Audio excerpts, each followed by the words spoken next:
সৎ কাকে বলে ছোট্ট উদাহরণের মাধ্যমে বলে দিচ্ছি আপনাদেরকে।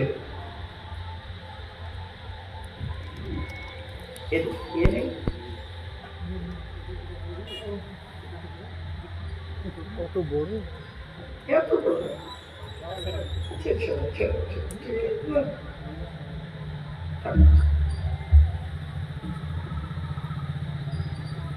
সৎ কাকে বলে?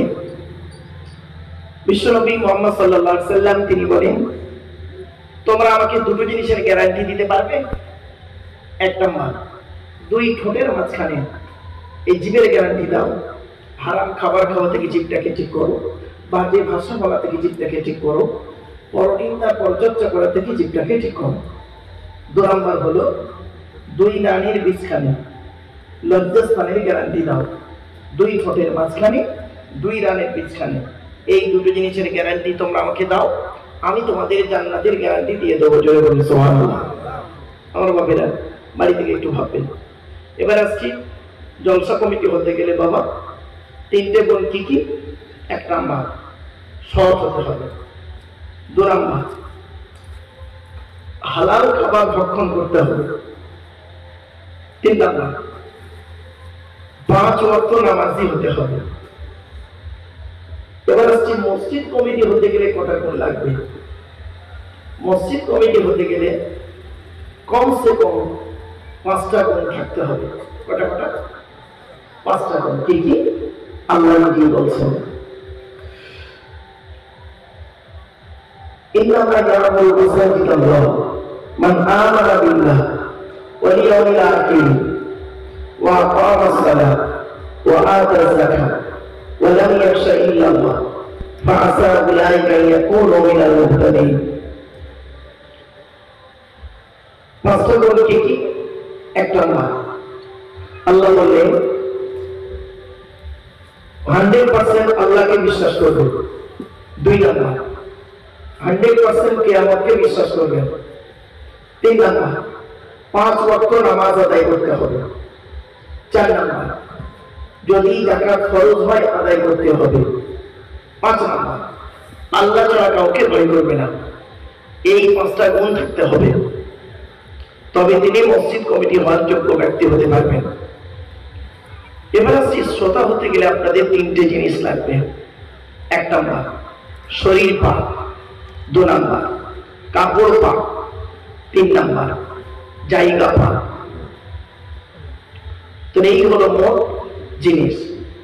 জলসা যখন দেবেন এই 3টে জিনিস দয়া করে ঠিক রাখবেন। জলসা কেন দেওয়া হয়? জলসা দেওয়ার উদ্দেশ্য হলো 3টি। এক নাম্বার অজানাকে জানা, দুই নাম্বার ভুল সংশোধন করা, তিন নাম্বার কিছু পরামর্শ নিয়ে নেওয়া। কি পরামর্শ দেব আমি আপনাদেরকে আজকে? আল্লাহর বিধান কোরআন আর নবীর হাদিস থেকে কিছু পরামর্শ আপনাদেরকে দেব। সেই মোতাবেক যদি আপনারা চলতে পারেন তাহলে শান্তিতে থাকতে পারবেন, আর আশা করা যায় পরকালে জান্নাত পেতে পারবো ইনশাআল্লাহ। জলসা যেখানে শুনতে যাবেন একটা জিনিসের উত্তর খুঁজে বের করবেন, সেটা হলো কি? উত্তরটা হলো কেন। কেন উত্তর খুঁজে বের করবেন এই প্যান্ডেল মানে মজলিস থেকে, তাহলে হবে কি আপনি জলসা জিনিসটা বুঝতে পারবেন। আজকে আমাদের আলোচনা হবে টু দি পয়েন্টের উপরে, 3টে বিষয়ের উপরে টুকটুক করে আপনাদের কাছে আলোচনা রাখবো ইনশাআল্লাহ। এবং প্রাথমিক কিছু কথাবার্তা আপনাদেরকে আমি বলে নেব। মুসলিম ভাইদেরকে বলছি, আপনাদেরকে নাপাক থেকে প্রথমে পাক হতে হবে। নাপাক থেকে পাক হওয়ার 3টে পদ্ধতি আছে। এক নাম্বার ওযু করা। ওযুর ফরজ হলো 4টি। এক নাম্বার আল্লাহ বলছেন মুখমণ্ডল ধৌত করা। মুখমণ্ডল কতদূর ধৌত করবেন? চুলের গোড়া থেকে নিয়ে থুতনি পর্যন্ত।